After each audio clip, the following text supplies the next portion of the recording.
Welcome back to this next video in which we are discussing composition series and the Jordan-Hőlder Theorem. Okay, so in the previous video what we did is we defined what a composition series actually is, and we saw that a composition series is a subnormal series for a group such that whenever you form the quotient groups for that subnormal series. So whenever you take one of the subgroups in the subnormal series and quotient it out by the previous one, okay, so you do gi plus 1 quotient it out by gi, the quotient group that you end up with needs to be a simple group. Okay, and we discussed that the quotient groups that you end up with in a composition series are known as the composition factors for a group. And what we're going to prove, indeed that's going to be the Jordan-Hőlder Theorem, we're going to prove that for any finite group, the composition factors are always the same no matter what composition series you find for that finite group. Okay, but firstly, let me prove that for a finite group a composition series exists at all, and then we'll do a few examples, and then we'll move on to the Jordan-Hőlder Theorem. Okay, so what I firstly want to do then is prove that if we have a finite group, okay, which we'll call just capital G, so I'll just firstly put the title finite groups here. So let's say we've got some finite group, capital G. What I want to prove is that it is possible to find a composition series at all for this group, capital G. Okay, never mind about proving that if you've got different composition series, the composition factors are going to be the same if you're talking about a finite group. Firstly, let's just prove that a composition series is going to exist at all for a finite group. Okay, so this isn't difficult. All we need to develop is the concept of a maximal normal subgroup, and then as soon as we've got that, it's very obvious that you can find a composition series for a finite group. So let me just tell you about what a maximal normal subgroup is. So this is very analogous to the concept of a maximal subgroup. Remember, a maximal subgroup, I'll just remind you firstly of what a maximal subgroup is. A maximal subgroup of a group, capital G, is a subgroup of capital G, which is a proper subgroup. Okay, so it must be a proper subgroup, it's not the improper subgroup. So if you like, you could get rid of that equals to there. Okay, so it must be a proper subgroup, and it must be the case that there is no larger proper subgroup of G that properly contains M. Okay, so there does not exist a K which is a proper subgroup of G such that M is a proper subgroup of K. So you cannot find me a larger subgroup of G that is still a proper subgroup, i.e. not the improper subgroup, which properly contains M. So there's nothing that's properly in between M and the improper subgroup. That's the definition of a maximal subgroup. A maximal normal subgroup is slightly different. It does not just mean a maximal subgroup that is normal. Okay, you would have to just call that a maximal subgroup that is normal. A maximal subgroup that is normal will be a maximal normal subgroup, but a maximal normal subgroup does not actually need to be a maximal subgroup. Okay, so the concept of a maximal normal subgroup then is that N, which I'm now denoting my normal subgroup by, is going to be a proper normal subgroup. So this time I have resisted the temptation to put the equals to bit there. So it's a proper subgroup of G that is a normal subgroup, and it must be the case that there cannot exist, so there does not exist, some K which is a proper normal subgroup of G such that N is properly contained in K.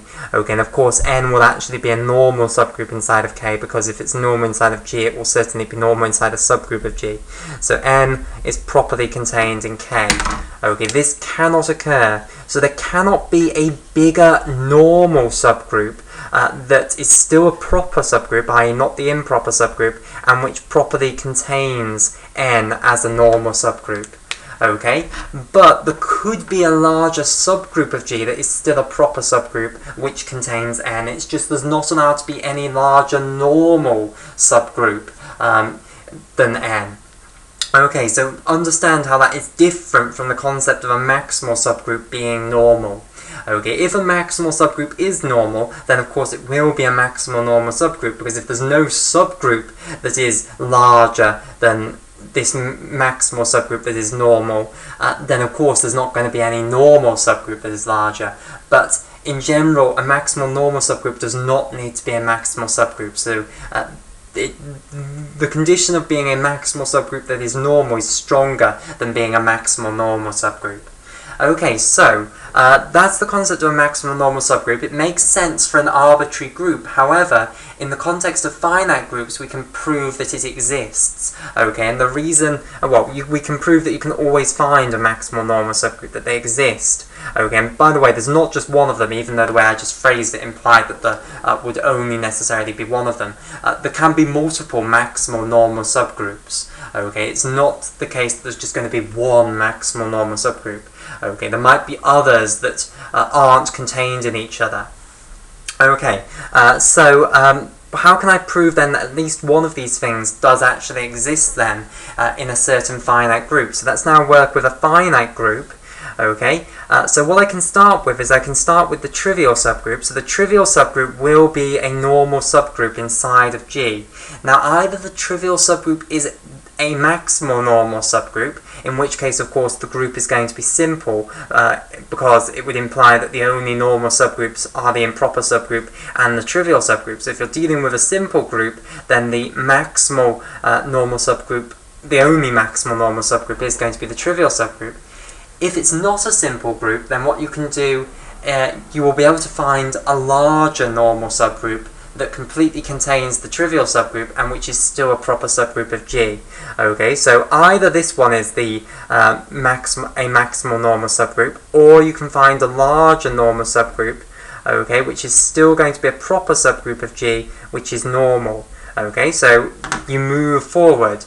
And then you can say, okay, either this one is now going to be a maximal normal subgroup, in which case we're done, or there is going to be an even larger proper normal subgroup that completely contains this one.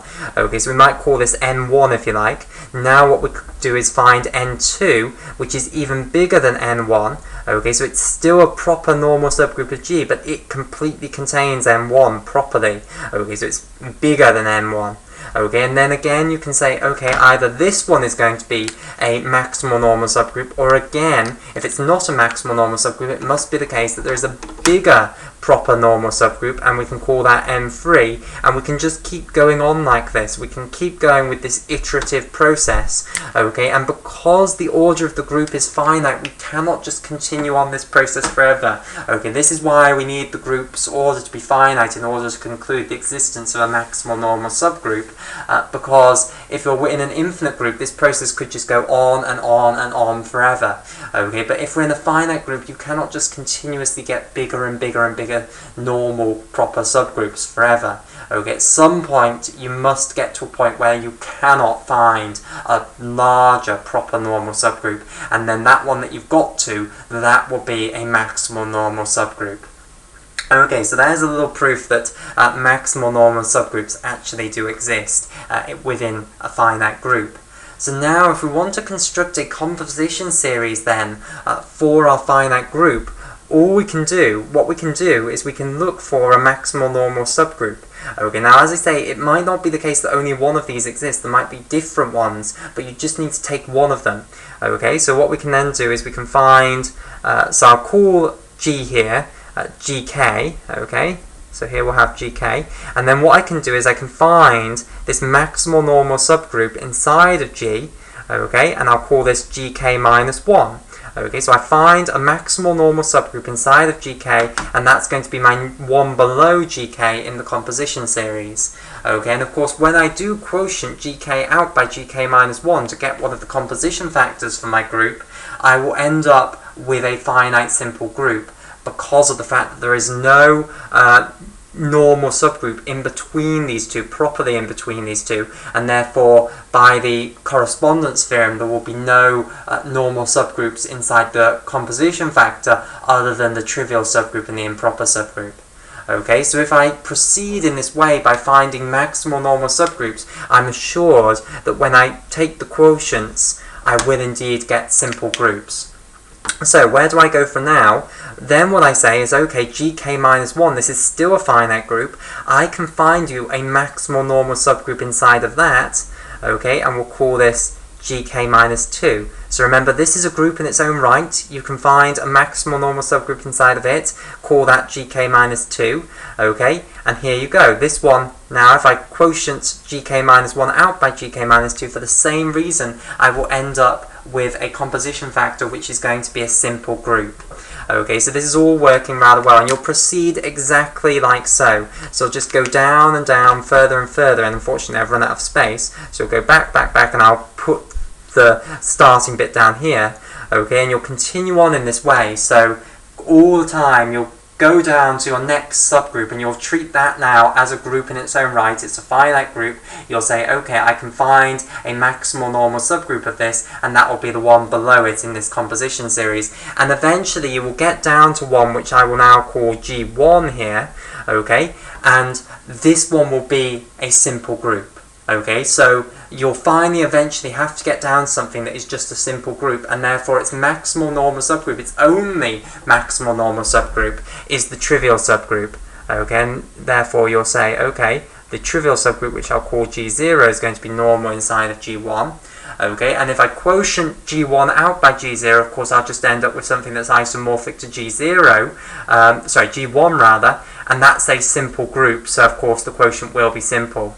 Okay, so that's how you will construct this composition series. You'll just continuously work your way down and always look for maximal normal subgroups of the subgroup that you're on. Okay, until you eventually get down to a simple subgroup, and then of course the maximal normal subgroup of that will be the trivial subgroup, and then you will have completed the composition series. Okay, so that then is an actual constructive way of constructing a composition series for any finite group. Hence we have a constructive proof that for any finite group a composition series is going to exist.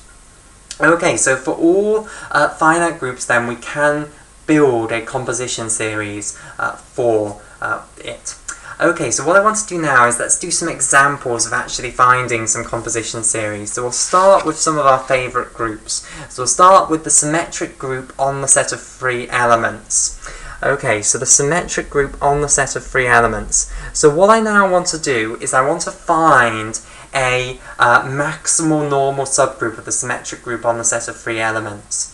Okay, so what subgroups do I know exist inside the symmetric group on the set of 3 elements? Well, long ago when we did the lattice diagram, a video on the lattice diagram of subgroups, we did S3 as an example, and we saw that the subgroups of it are, you have a group that is a subgroup that's isomorphic to the cyclic group on the set of 3 elements, which is the 2 free cycles and the identity element, and then you have all of those subgroups of size 2 which contain the identity and one of the free transpositions.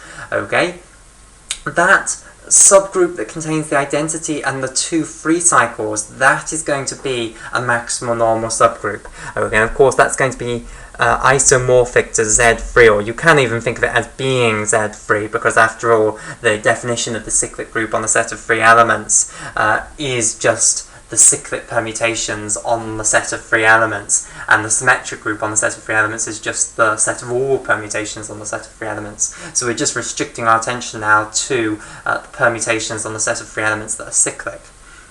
Okay, so why will this be a maximal normal subgroup? Well, first let me argue as to why it will be a normal subgroup. It will be a normal subgroup because its index in the symmetric group on the set of 3 elements is 2. Okay, it contains half of the elements of this one. Therefore, if you generate its right coset partition and its left coset partition, they must be identical, and therefore you can conclude that it is normal inside the symmetric group on the set of 3 elements. Okay, so whenever you have a subgroup of index 2, you can instantly conclude that it must be normal inside your group. Okay, so let me just draw a little picture to explain in more detail why that is true. So if I've got a group here, and then I've got a subgroup of index 2, i.e. of size half in the group intuitively. In finite group theory, of course, having index 2 does mean that your size, your order, is half of the order of the entire group. In infinite group theory, you wouldn't be able to say that, but intuitively that's what it still means. Okay, so here is our subgroup which has index 2 inside the group capital G, so I'll just write that down. the index of H in G is equal to 2. So I claim now that you can instantly conclude that H is a normal subgroup of G, and indeed you can conclude that it's a maximal normal subgroup in G because it's also a maximal subgroup, because you cannot get a bigger subgroup by Lagrange's theorem except for the improper subgroup. Okay, so if it's a normal subgroup and it's a maximal subgroup, it must be a maximal normal subgroup. Okay, so why can I conclude that it's a normal subgroup then? Okay, well, if I was to generate the left coset of an element outside of G, well actually firstly let me just talk about what do I need to prove in order to prove that H is a normal subgroup of G. What I need to do, we'll do this more directly, what I need to prove is that for all little g is an element of capital G, if I conjugate capital H by little g, I get capital H back again. So if I conjugate it by any element of the group, I want to prove that I get that same subgroup back again. Okay, so if I go through every element of this subgroup and conjugate every last one of them by G, I want to prove that the set that I get back is the entire subgroup capital H. Okay, now if I pick little g that's actually in capital H, okay, so I pick little g from capital H, then this is obvious. If I conjugate a subgroup by an element that's in the subgroup, you do get the subgroup back again, because after all, the subgroup is a group in its own right, and whenever you conjugate an entire group by an element of that group, you get the entire group back again, okay, because conjugation can be interpreted as an inner automorphism of a group, okay, so conjugation by one of its own elements is an inner automorphism and hence a bijective map from H to H. So indeed this is obvious if G is picked from H. So all we have to worry about is what if we pick G from outside of H. Okay, now I claim that the left coset that we could generate from H under this element little g is actually equal to the right coset that you would generate from the subgroup capital H under little g. Okay, so this means take all of the elements of capital H and compose on the left with this element little g, and of course what must you end up with here? Well, you must end up with this set here, this coset in pink here. Okay, that's all that you've got as an option. And the same is true here when we take little g that's outside of capital H and generate the right coset of H under little g. Again, you must end up with that. So that's why I can conclude that the left coset of capital H under an element little g that's outside of capital H must be equal to the right coset of capital H under this element little g. Okay, and from this I can conclude that if I was to conjugate capital H by little g, I would get capital H back again. And the reason is, I can now say, okay, this is a set. Okay, it's a set of elements. Now let's compose on the right each one of the elements in this set by G inverse. Okay, so I'm going to go through all the elements of this set and compose them on the right with G inverse. Now, because these two sets are equal to one another, I will get the same result as if I take this set here and compose all the elements in there on the right with G inverse. But all the elements in this set here, the right coset of H under G, are of the form an element of capital H composed on the right with little g. Okay, when you then compose them on the right again with G inverse, the G and the G inverse will cancel for every single one of the elements in capital H, and you will get the element in capital H back again. Okay, so this set on the right here will end up just being H back again, and hence when I conjugate all of the elements of capital H by G here, I will get capital H back again. Okay, so there's the reason that whenever you have a subgroup of index 2 inside a group, you can always conclude that it's a normal subgroup because of the fact that the left coset partition must be equal to the right coset partition. Okay, right, so that's the proof that Z3 must be normal in S3 and it must be a maximal normal subgroup in S3. And indeed, when you quotient S3 out by Z3, what are you going to get? We're going to get a group of order 2, these two cosets here. There's only one group, one isomorphism class of groups of order 2. So the composition factor here, or the composition factor will be Z2 here. Okay, the cyclic group on the set of two elements. Now, Z3 is in fact a simple group. Because it's a cyclic group on a set of order a prime number. Okay, so it has only two subgroups, full stop. It has the trivial subgroup and the improper subgroup, hence its only normal subgroup is going to be the trivial subgroup. Okay, so this is where this composition series would then end. And of course, if I was to quotient this one out by the trivial subgroup, I'd just get Z3 back again. So this composition series for S3 has length 2, and the composition factors in it are Z3 and Z2, the cyclic group on the set of 3 elements and the cyclic group on the set of 2 elements. Okay, right. Now, what I would like to do as another example, another basic example, is the composition series for the cyclic group on the set of 6 elements. Another group of order 6, and what I'd like to show you is that it has the same composition factors as S3. So this is just to utterly get across this point that different groups can have the same composition factors, although each group will have only a certain bunch of composition factors, okay? In any composition series that you get for a certain group, it will have the same composition factors if it's a finite group. That's what we're about to prove with the Jordan-Hőlder Theorem. But it doesn't work the other way around. Okay? It doesn't work that if you've got a certain list of composition factors, you can instantly conclude which group this came from. Okay, and I would like to illustrate that through the example here. So let's now do the cyclic group on the set of 6 elements. Let's find a composition series for this.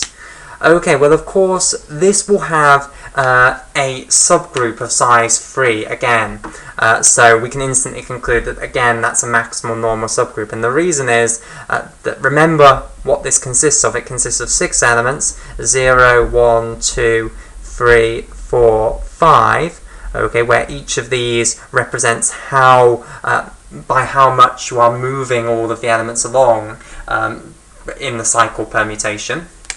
Okay, and one of the subgroups of this will be 0, 2, and 4, okay, and these will form a subgroup that is isomorphic to the cyclic group on the set of 3 elements.